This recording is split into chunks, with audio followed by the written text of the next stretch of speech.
Hey guys, this is me Hasan and welcome to Hasan academy. तो हम लोग इस चैनल में chemistry and pharma related topic discussion करते रहते हैं। एंड आज का जो टॉपिक है ये नाइपर जेई काउंसलिंग के थोड़ा रिलेटेड होगा, बट ये एक ओवरऑल जनरल टॉपिक है। ये हर कोई भी स्टूडेंट देख सकते, इसमें कोई इशू है नहीं, क्योंकि काउंसलिंग में बेसिकली रिजर्वेशन जो प्रोसेस है ना वो किस तरह से काम करता है वो आज के इस वीडियो से यू विल गेट कन्फर्मेशन। ठीक है ना। आपका जो भी डाउट है मैं होप रखता हूँ कि आपका डाउट क्लियर हो जाएगा। देखो, कल से लेके काफ़ी ईमेल आ चुका है। जब से मैं काउंसलिंग का वीडियो बनाया है उसके बाद से और ज़्यादा ईमेल आ रहा है कि सर रिजर्वेशन को लेके, सर एससी का कितना सीट रिजर्व रहेगा, ये वो। हालांकि ये काफ़ी इजी चीज़ है फाइंड आउट करना, बट कोई नहीं, अब वीडियो बना रहा हो तो ये भी बना दिया।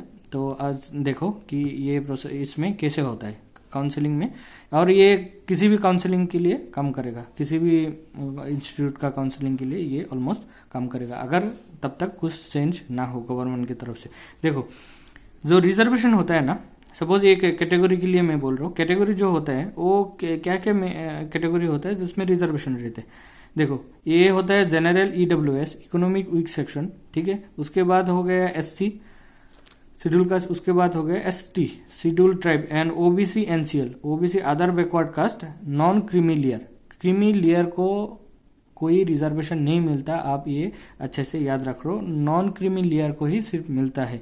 अब देखो किसको कितना परसेंट मिलता है। जो टोटल नंबर होगा ना, सपोज 100 हुआ या फिर जो भी नंबर हुआ टोटल, उसका जनरल ईडब्ल्यूएस को 10% रिजर्वेशन मिलता है, ठीक है ना, और 10% मिल जाता है इनको, और एससी को मिलता है 15% और एसटी को मिलता है 7.5%, ठीक है ना, और ओबीसी एनसीएल को 27% मिलता है, ठीक है। और जो बाकी रह गया है, आप अगर इसको काउंट करोगे तो वो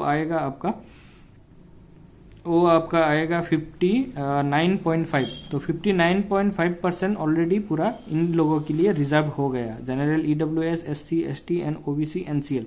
और बाकी जो रह गया 40.5% ये हो जाएगा आपका अनरिजर्व। तो लोगों का एक मिसकॉन्सेप्ट रहता है ये जनरल लोगों के लिए है, ऐसा कोई जनरल के लिए कोई रिजर्वेशन नहीं है। रिजर्वेशन सिर्फ यहाँ से लेके यहाँ तक ही है, और बाकी जो रह गया वो अनरिजर्व है, ठीक है ना। वो डेफिनेटली जनरल लोग यहाँ से ही सीट मिलेगा, बट ये अनरिजर्व सीट है। अनरिजर्व का मीनिंग क्या होता है मैं आपको बाद में सिखा रहा हूँ। देखो, ये जो रिजर्वेशन है ये चारों है, इसको बोला जाता है वर्टिकल रिजर्वेशन, ठीक है ना। रिजर्वेशन का जो डिटेल्स आप देखोगे ना तो इनको बोला जाता है वर्टिकल रिजर्वेशन। इनमें क्या होता है, एक फिक्स परसेंट रिजर्व हो जाता है उन लोगों के लिए, चाहे वो कास्ट हो या फिर किसी कैटेगरी का लोग हो, उनके लिए ये रिजर्व हो जाता है। उसके बाद एक आता है हॉरिजॉन्टल रिजर्वेशन। हॉरिजॉन्टल रिजर्वेशन क्या होता है? हॉरिजॉन्टल रिजर्वेशन होता है, सपोज यहाँ पे लिखा है एससी 15%, तो एससी 15% में टोटल जितना सीट आएगा उसके अंदर में अगर कोई हॉरिजॉन्टल रिजर्वेशन लोग आ रहे हैं तो वो यहाँ से लेगा, एससी का इंडिविजुअल कैटेगरी से लेगा। जैसे हॉरिजॉन्टल रिजर्वेशन में एक एग्जांपल में दिया, फिजिकल हैंडीकैप या फिर पीडब्ल्यूडी, ठीक है। तो पीडब्ल्यूडी को क्या दिया गया है? 5% in each category. That means इसका मीनिंग क्या है? What is the meaning of this sentence? 5% in each category. Suppose कहीं पे 200 सीट है, ठीक है ना, 200 सीट है और एससी को कितना सीट मिलने वाला है? 200 में से 15% हुआ तो आपका 30 सीट मिल जाएगा। 30 सीट में से अगर कोई पीडब्ल्यूडी है और वो एससी से है, एससी का घर में अगर कोई पीडब्ल्यूडी है तो वो उस 30 सीट में 5% उनके लिए रिजर्व रहेगा, ठीक है ना। तो कैलकुलेशन इस तरह से जाता है। अगर कोई अनरिजर्व कैटेगरी से है और पीडब्ल्यूडी में आता है, आई मीन जनरल स्टूडेंट है और पीडब्ल्यूडी में आता है, और जनरल को जितना सीट मिला है, सपोज जनरल को 200 सीट मिला है कहीं पे, उस 200 में से 10 सीट पीडब्ल्यूडी के लिए रिजर्व रहेगा। अगर उस कंपटीशन में 10 लोग पीडब्ल्यूडी रहता है तो 10 का सीट उसको मिल जाएगा, ठीक है ना। 200 में से 10 सीट रिजर्व फॉर पीडब्ल्यूडी, 5% जो है ना उसके हिसाब से। और ऐसा जो हॉरिजॉन्टल रिजर्वेशन होता है उनमें और कुछ आता है, कहीं कहीं पे फीमेल रिजर्वेशन भी रखता है, या फिर एक्स आर्मी बोल लो, और बहुत सारे कुछ तो रिजर्वेशन होता है, बट वो विद इन द कैटेगरी दिया जाता है, वो आप समझ लो। चीज़ों को मैं डिटेल्स में इसलिए बोल रहा हूँ कि ये किसी भी काउंसलिंग के लिए यही प्रोसेस होता है जनरली। देखो, ये अनरिजर्व के लिए 40.5% जो हो गया, इसमें क्या ये लोग आ सकते हैं? देखो अब प्रोसेस क्या है। अगर मैं आपको 2 कंडीशन दे दिया, सपोज कहीं पे 100 सीट है, ठीक है ना, 100 सीट के लिए एग्जाम लिया गया और उसमें से कितना सीट रिजर्व होगा एससी के लिए, मैं एससी का एग्जाम्पल ले लिया, 15 सीट रिजर्व होगा। और उन्होंने जो भी कैंडिडेट था, सपोज 1000 2000 जितना भी कैंडिडेट था उनका एक रैंकिंग बना दिया, एग्जाम लिया, एग्जाम लेके 1 से लेके 200 तक रैंकिंग बनाया और 200 का रैंकिंग बनाने के बाद इस 200 स्टूडेंट को काउंसलिंग के लिए बुला दिया। ऑब्वियसली 1 to 100 नहीं बुला सकते क्योंकि कुछ बच्चे एब्सेंट होते हैं, तो 200 के लिए बुला दिया और जब उनका सीट अलॉट कर रहा था तो 1 से लेके 85 तक सीट दे दिया और बाकी सबका फिलअप हो गया। बट सपोज एससी का लोग नहीं आया और 1 से 100 चला गया, तब भी एससी का नहीं आया, एससी का सीट खाली है और ये खाली ही रहेगा, ये जाता रहेगा जब तक ये 15 सीट फिलअप ना हो जाए। लाइक 150 तक चला जाएगा या फिर जितना बुलाया ना उसका लास्ट लिमिट तक जाएगा ताकि ये एससी का 15 सीट रिजर्व हो जाए। तो ऐसा नहीं कि 85 तक गया, 100 तक गया और एससी का नहीं था तो दूसरा को दे देगा, नहीं दे सकता। This is called reservation. Reservation उनके लिए रिजर्व है, ये उनके लिए ही रखना पड़ेगा, ये आप दूसरे को नहीं दे सकते। चाहे आपको 200 क्यों 300 रैंक तक जाना पड़े तो आप जाएगा। देखना है आप जब नाइपर काउंसलिंग में भी देखोगे ना, एससी या फिर एसटी के लिए बेसिकली 2000 तक पहुंच जाता है तब जाके फिलअप होता है क्योंकि उनका रिजर्वेशन है, दोनों दूसरा कोई ले नहीं सकता। तो ये था केस 1, ठीक है, जिसमें उनके लिए पीछे तक जाता है, वेट करता है उनका सीट रिजर्व करने के लिए। और केस 2 सपोज सेम है, 100 सीट है, एग्जाम दिया गया और एससी का क्या किया, सपोज टॉप 50 के अंदर रैंक में 20 बच्चे आ गए, ठीक है ना। अब सपोज 1 2 3 ऐसे जाता रहा और सपोज जब 45 तक गया या 45 तक गया तब 15 एससी का सीट रिजर्व हो गया। तो बाकी जो 5 स्टूडेंट है जो टॉप 50 रैंक में आ रहा है, क्या वो 5 स्टूडेंट को सीट मिलेगा कि नहीं मिलेगा, क्योंकि उसका तो रिजर्वेशन खत्म हो गया, 15 था, 15 ने ले लिया। अब क्या है, उसको सीट मिलेगा कि नहीं।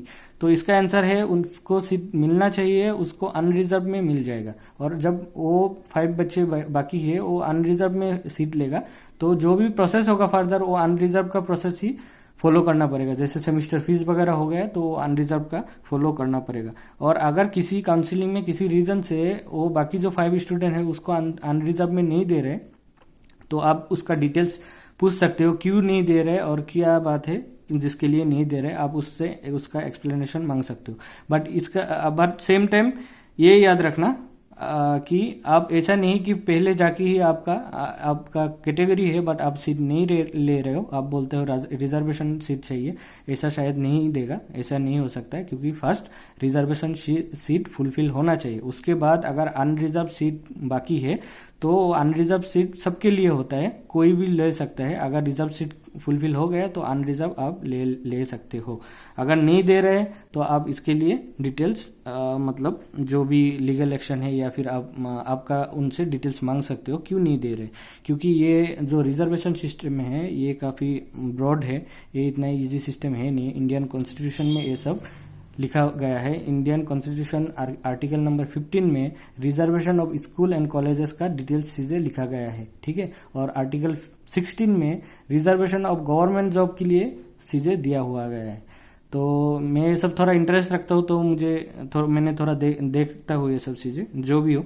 तो आपको मैं बस यही बोलना चाह रहा था कि आपका जो रिजर्वेशन सीट खाली फिलअप हो गया बट अनरिजर्व सीट अभी भी बाकी है तो आप अनरिजर्व में जा सकते हो, ठीक है ना। और जो जनरल ईडब्ल्यूएस नहीं तो देखो इस नाइपर जेई के ही ले लो, जनरल ईडब्ल्यूएस का कितना सीट हो रहा है वो मैं दिखा दूंगा उधर, अराउंड 96-97 सीट हो रहा है। और जो 300 ऑल इंडिया रैंक जाता है उनका जनरल का रैंक ईडब्ल्यूएस का रैंक 120-140 हो जा रहा है। तो क्या उनको सीट नहीं मिलेगा 10% सीट खत्म होने के बाद उनको वो क्लेम कर सकते हैं यूआर सीट के लिए, अनरिजर्व सीट के लिए, और उनको अनरिजर्व सीट मिलना चाहिए। 10% में कोई नहीं जा सकता बट वो यूआर में आ सकता है। ये कॉमन है सबके लिए, हर जगह यही होता है और यही होना चाहिए। अगर नाइपर में कुछ डिफरेंट है या फिर ब्राउज़र आप डिटेल्स में देख लेना, अगर कहीं पे कुछ ऐसा कुछ लिखा हुआ है तो आप वो देख लेना, क्यों नहीं दे रहे वो भी देख लेना, हालांकि देना चाहिए, ठीक है ना। और जनरली क्या होता है, जो एससी या फिर किसी भी रिजर्वेशन का बच्चे होता है, सामने का रैंक का होता है, वो रिजर्व का सीट इसलिए लेता है क्योंकि वो रिजर्व में फायदा है। वो तो जनरल सीट में नहीं जाता है क्योंकि रिजर्वेशन में उसका अच्छा ब्रांच मिल रहा है ना, तो वो अनरिजर्व में जाने का बात ही नहीं है। ठीक है ना। बस मैंने एक कंडीशन दिखा दिया, अगर किसी रीजन से टॉप में सब एससी आ गया तो क्या रिजर्व के बाद बाकी को नहीं मिलेगा, तो उसी के लिए मैं दिखाया। अब समझ में आ गया होगा, इसका एक स्क्रीनशॉट ले लो किसको कितना % मिलता है। ये ऑफिशियल डाटा है और यही फॉलो होना चाहिए। बाकी और पीडब्ल्यू को 5% ऑफ ईच, जिस कैटेगरी में आता है उसका 5%, ठीक है ना। एंड अब दिखा दूंगा कि नाइपर में कितना सीट है और कितना किसको रिजर्व मिलना चाहिए, जिसको लेके बच्चे ईमेल दे रहा था। नाइपर जेई का देखो, एमबीए का टोटल सीट है 109 और एमएस का मास्टर का बाकी जो है एमएस एम4 एमटेक का है 859। टोटल ग्रैंड टोटल मास्टर का सीट हो गया 968। अब 968 से किसको कितना मिलेगा, 10% ले लो। जनरल ईडब्ल्यूएस 96.8, इसको राउंड फिगर 97 ले लो, ठीक है ना। 0.5 से ज्यादा है तो 97। और एससी का कितना आ रहा है 145.2, इसको 145 ले लो, ठीक है ना। और एसटी का ले लो 72.6, 73 ले लो। और ओबीसी एनसीएल मतलब नॉन क्रीमी लेयर का ले लो 261, ठीक है। और यूआर अनरिजर्व के लिए जो रह जाएगा वो है 392। तो इतना सीट है, ये दोनों के लिए किया है मैंने, एमबीए प्लस अदर मास्टर्स, ठीक है। अगर आप सिर्फ एमएस के लिए करना चाहते हो तो 859 का ये % जो भी % है ना, इनका % कैलकुलेट कर लेना, सो इजी। उसके बाद एक बात बोलूंगा, हाँ, ओबीसी एनसीएल, अगर आप ओबीसी में नॉन क्रीमी लेयर क्लेम कर रहे हो, ओनली ओबीसी एनसीएल को ही रिजर्वेशन दिया जाता है। ओबीसी में अगर क्रीमी लेयर में आप आ गया तो वो रिजर्वेशन नहीं मिलेगा। और एक बात बोल रहा हूँ, एनसीएल का जो आप इनकम सर्टिफिकेट होगा ना, वो अगर 8 लाख से ऊपर हुआ annual income, it is more than 8 lakh, then you are no more NCL, you are become creamy layer, you are under creamy layer, so it should be within 8 lakhs per annum income certificate। इसीलिए बोला जाता है कि recent बनाना के लिए, क्योंकि क्या पता कुछ साल पहले आपका पेरेंट्स का इनकम कम रहा हो, अभी इंक्रीज हो गया हो, जो भी हो ना, तो इनकम सर्टिफिकेट रिसेंट चाहिए। और एक बात है, काफी बच्चे पूछ रहा था कि जो एससी जो भी है कास्ट, एससी है, एसटी है और ओबीसी एनसीएल है, इनका क्या सेंट्रल लेवल चाहिए। हाँ, सेंट्रल लेवल चाहिए, उन्होंने लिखा हुआ है।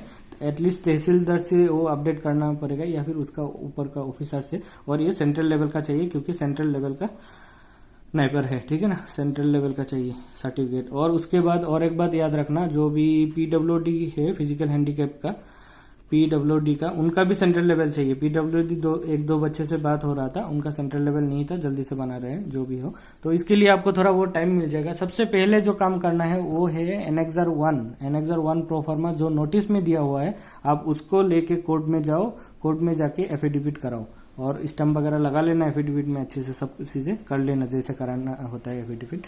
आप कोर्ट में जाके एफिडेविट करा लो। और ये तो हो गया कास्ट रिलेटेड की बातें। अब मुझे नहीं लगता कि रिजर्वेशन रिलेटेड कुछ प्रॉब्लम आप में रहा होगा। आप बस रिजर्वेशन का कैलकुलेट करो कितना क्या सीट है, और रिजर्वेशन का वो निकल रहा है, रैंकिंग निकल रहा है, वो भी आप देख लो, अपना रैंक काउंट कर लो, और कुछ टेंशन है ही नहीं, इतना ही बात है।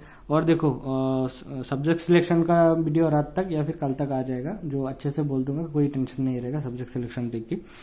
और उसके बाद मैं इसका डिस्क्रिप्शन में कुछ वीडियो डाल रहा हूँ जो नाइपर रिलेटेड है। अब हर एक वीडियो देख लेना, क्योंकि बहुत ज्यादा इंपॉर्टेंट है कि काउंसलिंग तक आप एक अच्छा सब्जेक्ट सिलेक्ट करो ना। कोई भी इधर उधर का सब्जेक्ट मत लेना, जो सब्जेक्ट आपको करियर दे सकते हैं या फिर जो सब्जेक्ट में आपका इंटरेस्ट है। तो ऐसा मैं दे दूंगा डिटेल्स। और बाकी आप इस चैनल को ना जूनियर तक फॉरवर्ड कर दो, क्योंकि मैं जब आपका एडमिशन हो जाएगा, चाहे नाइपर में हो या फिर अदर गुड फार्मा कॉलेज में हो, उसके बाद से मैं जीपेट का पूरा डिटेल्स बनाना शुरू कर दूंगा। तो आप जूनियर को ये चैनल का लिंक दे दो और बोलना कि सब्सक्राइब कर ले। फायदे